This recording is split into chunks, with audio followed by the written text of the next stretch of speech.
brother! Hagrid. Big man with even bigger mysteries. I mean, basically from the moment you meet Hagrid, the questions start. Who are you? Why is he so big? Why is he flying on a motorbike if this Dumbledore guy here was able to just, like, I don't know, appear? Being me has its privileges. If the Potters were attacked the night before, and it's the following night now, what were you doing with Harry for the whole day in between? And if you had the whole day, why are you late getting here? Little tyke fell asleep just as we were flying over Bristol. Also, you mentioned who you got the bike from. Young Sirius Black, which, you know what, never mind, that's probably just a throwaway name. We don't need to worry about that one.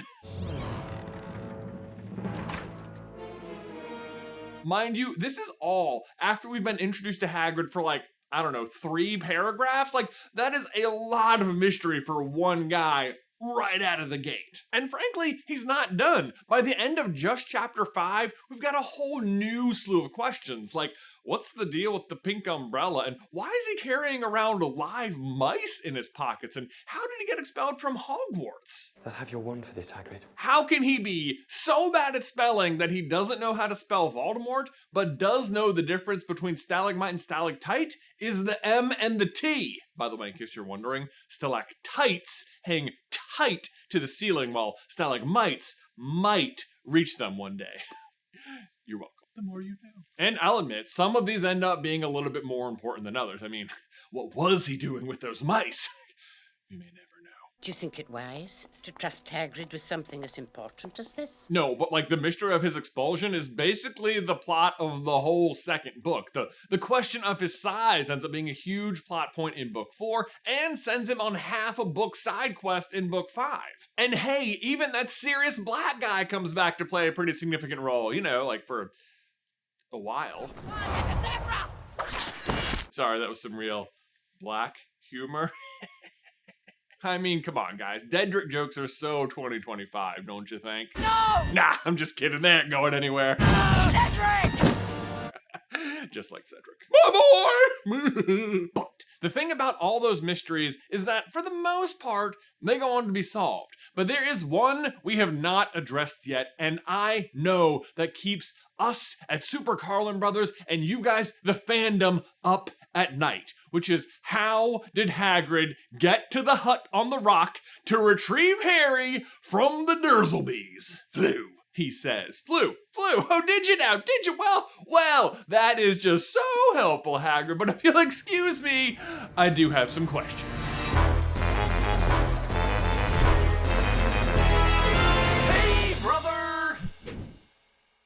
You know what I do have to applaud Hagrid on is that while he is keeping live mice and a live owl in the pockets of his jacket when we meet him, he is not carrying a duck in those pockets because Hagrid, a man of the beast, knows that ducks do not go in pockets.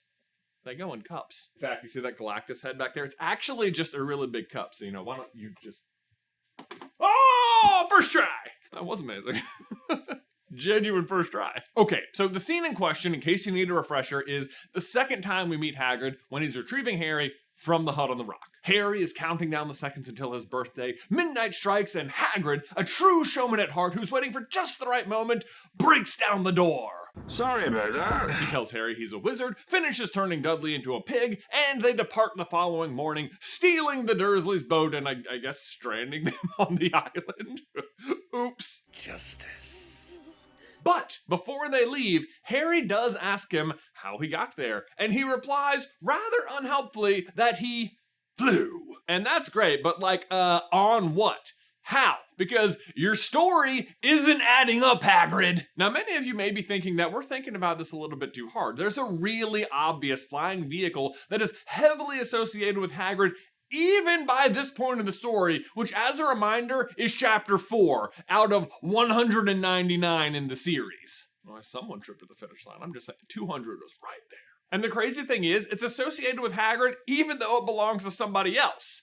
Sirius's flying motorbike. Like, it's literally how he enters the story, and like, how poetic would it be, right? Like, he delivers Harry on the bike and retrieves him the same way? Actually, that poetry does play out eventually in book 7, but it is not what is happening right here. With the proof being that, it's not there. Like, if he flew in on the bike, it would still be there. It's not like it can just fly on its own or anything, and if it was there, question-happy Harry would 1,000,000% be like, whoa, where did this bike come from? Did you know I had a dream about a flying motorbike? My uncle almost slapped me when I mentioned it. There's no such thing as magic. And yes, the part of Harry in 2026 will be played by a flying noodle octopus.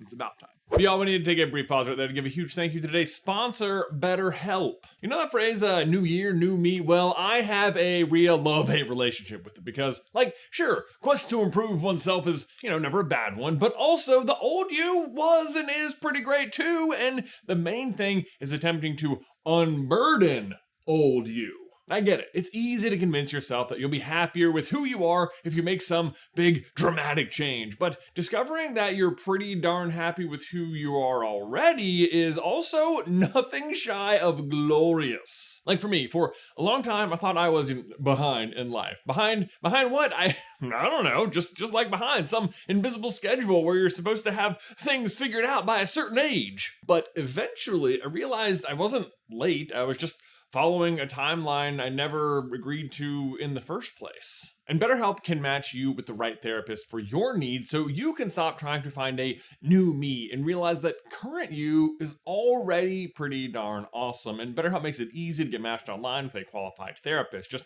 sign up and get 10% off at betterhelp.com/super. That's betterhelp.com/super. Link in the description down below. The real question is honestly, why didn't he use the motorbike in this situation? And yet, since last we saw it, at least in the wizarding world, we all know that young Sirius Black was convicted as a, mass murderer, and maybe the first thing Harry sees on his first day back in the wizarding world shouldn't be his convicted godfather's illegal motorcycle. Not really like day one material, and also I don't think they added the sidecar until book 7, so where would Harry even sit? Hagrid even later points this out as a problem. Not a lot of room on the seat with me on it though, so you'll be in the sidecar.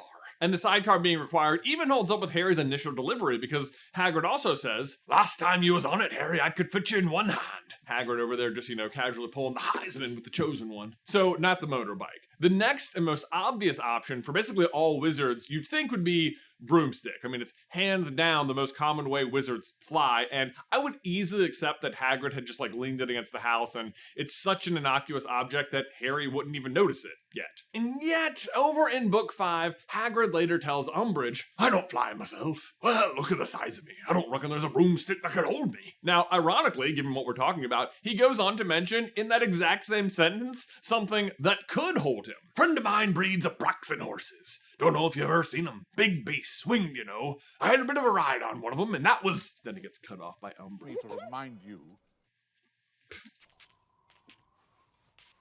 But the point is, I guess an Abraxan could be an option, but the issue here is that the friend in question is Madame Maxime, who he has not met yet, and, of course, I don't think Harry would, miss a, giant flying horse just standing there. Again, it's just not there. That said, while there might not be a broomstick big enough to hold Hagrid, there is mention of another flying Muggle artifact that could be big enough to hold him. Magic carpets. Rockman, haven't seen you in a few millennia. Give me some tassel. Yo. Magic carpets are kind of like the vampires of flying magical objects in the wizarding world. They suck your blood. Nope, wait, that was the wrong comparison. What I meant was they are mentioned and they do exist even if we don't interact with them all that much. That's what carpets don't suck your blood. Don't worry about that. Oh, Ali thinks there's a niche in the market for a family vehicle, said Mr. Crouch. I remember my grandfather had an Axminster that could seat 12, but that was before carpets were banned, of course. And yes, because I know you're wondering, the role of Barty Crouch Sr. this year is going to be played by Benoit Blanc. Look, I understand that this is amusing for you. Why was I hired? Why would someone hire me? Buddy J! Now, Hagrid himself is roughly the size of a family of 12, so I suppose a carpet could support his weight, and yet we run into the same issue. Where is it? Because I hardly think Harry would miss a giant, magnificent flying carpet, nor do I think Hagrid would just leave it behind. Plus, we learn in Goblet of Fire that, of all people, Arthur Weasley is the authority on their authorization in Britain. I sent him an owl about that last week. If I've told him once, I've told him 100 times. Carpets are defined as a Muggle artifact by the Registry of Prescribed Charmable Objects. So again, we were stumped. Until Thestrals. Thestrals felt like the obvious, almost perfect answer to this quandary, and Hagrid almost uniquely is positioned in the story to have used one. By which I mean we know that Hagrid has the only domesticated herd in all of Britain. Heck, I can even make a solid guess as to which Thestral he would have used. This one, name a Tenebris. He's my special favorite. First one born here in the forest. Oh man, you guys, do I wish we had more Tenebris lore. But Tenebris is a great explanation here because Thestrals solve the whole where are they problem, because the answer is they're right there. Harry just can't see them yet. Not until this. Avada Kedavra! No! Cedric! Told you. But we can also comfortably assume that Hagrid is okay leaving one there because Thestrals can take care of themselves and have a great sense of direction. It is such an elegant solution to this problem that for the longest time I thought this was the answer. But then Hagrid says this. We'll be on the bike. Brooms and Thestrals can't take me weight, see? Ah, come on, Hagrid. We were so close. And in case you're wondering, yes, this is also going to eliminate hippogriffs as well, because somehow Hagrid has two different herds of large winged horse creatures that aren't horses in the forest. Somehow. No more questions. Don't ask any more questions. But hippogriffs are about the same size as Thestrals. Abraxan, in case you're wondering, are much, much bigger. Imagine a horse, double it. But then we realized, what if we are thinking about this all wrong? Could it be wordplay with Floo and Floo? What if it's just a tiny nod to something we don't learn about for another book? Floo Powder. Diagonally. What if when Hagrid explains how he arrived and simply says, Floo, we, the reader, and Harry interpret it to be F-L-E-W, but actually what he says is F-L-O-O, because it does happen to be a homophone, and Floo happens to be another method of magical transportation. And we even know that the Ministry is capable of adding different fireplaces to the Floo network. That's how Arthur collects Harry from the Dursleys for the Quidditch World Cup and Goblet of Fire, and one of the very limited features of the hut on the rock is fireplace. The issue, however, is, of course, that we know Hagrid enters through the front door. Sorry about that. He does not enter, right into the fireplace. Probably didn't want to be rude, Dry up, Dursley, you great prune. And at this point, we were starting to run out of options. I mean, what else even flies that could carry Hagrid? And before you say, what if he apparated there? I don't think he apparated there. You have to have a license to apparate, and Hagrid's wand is broken, so he couldn't even apply for that at all. Plus, Hagrid is very big and large and dense, and when Harry is taking his apparition lessons, he notices that the instructor is very wispy, so it seems like your overall density and size also plays a role. You're a bit more along than I would have expected, particularly round the middle. And also then he wouldn't have had to walk to the giants and stuff he didn't apparate. Plus he said flew, and that's not flying. So what flies? A dragon? That's big enough, right? You're joking. Come on, Harry. These are seriously misunderstood creatures. We certainly see the Ukrainian Iron Belly from Gringotts carry at least Harry, Ron, and Hermione without even noticing their presence, so weight doesn't seem to be a glaring problem, and Hagrid does tell Harry almost immediately that he always wanted one, but then we also know he doesn't get one till Norbert, and Norbert is a baby then, so that's out. The Weasley's car? I mean, if a motorbike could hold him, certainly a car could, right? But also, we don't really know if Hagrid is friends with the Weasleys just yet. And, besides that, the car is already a pretty big secret by Arthur, which makes sense since he's actively the one regulating magic carpets for being magically infused Muggle artifacts. That said, the car does have its own invisibility booster, so that could account for Harry not seeing it. but also it doesn't have its own, like, sentience, at least not yet, so it couldn't, like, fly back on its own or anything. So, okay, then what's left? Like, could Hagrid just be able to fly on his own? Like, you know, Voldemort does? I mean, it's extremely advanced magic that Voldemort alone figures out, but he does teach at least one other person, Snape.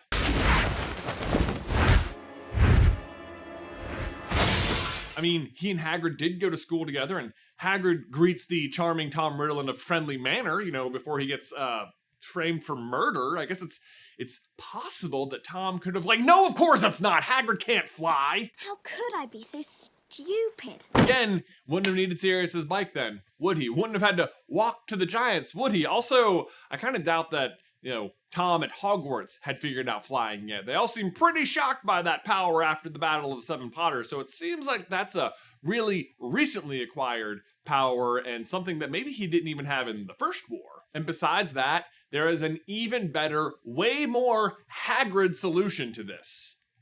Fawkes the Phoenix. Now, Phoenixes, you may be pointing out, are obviously smaller than Thestrals and Abraxan, but that's not an issue because one of their magical powers is the ability to lift heavy objects. Fawkes alone is able to fly Harry, Ginny, Ron, and Lockhart out of the Chamber of Secrets all by himself. I have no doubt he could easily carry Hagrid, too. This is just like magic! And speaking of the chamber, that also displays another unique ability of Fawkes, which is to appear to those loyal to Dumbledore.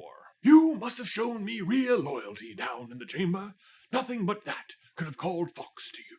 And if it is one thing we know about Hagrid, it is his fierce loyalty to Dumbledore. I mean, it's even on full display in the Hut on the Rock. Never insult Albus Dumbledore in front of me. So, Hagrid is pursuing the Dursleys only to encounter the island problem. And who appears but Fawkes, ready to help him cross. But then where does he go? Well, I imagine he leaves because, for one, introducing Harry to the wizarding world by, you know, being carried off by a large red bird is probably not a great start. And two, Dumbledore just loves messing with the Dursleys, and I think fully intended for Hagrid to steal their boat and strand them there. I mean, think about it. He easily could have just sent Hagrid from the beginning, but instead, how much fun do you think he had flooding their house with letters? Also, I'm sorry, but youngest seeker in a century, are we sure about that? But there you go, guys. You can finally unclench your jaw and breathe a sigh of relief that you now know how Hagrid flew to the Hut on the Rock. Guys, thanks for watching. Don't forget to like, subscribe, and ring that bell if you haven't already. If you want to see how Hagrid is probably a Slytherin, you can check out this video right here. And guys, seriously, don't forget, ducks, they go in cups.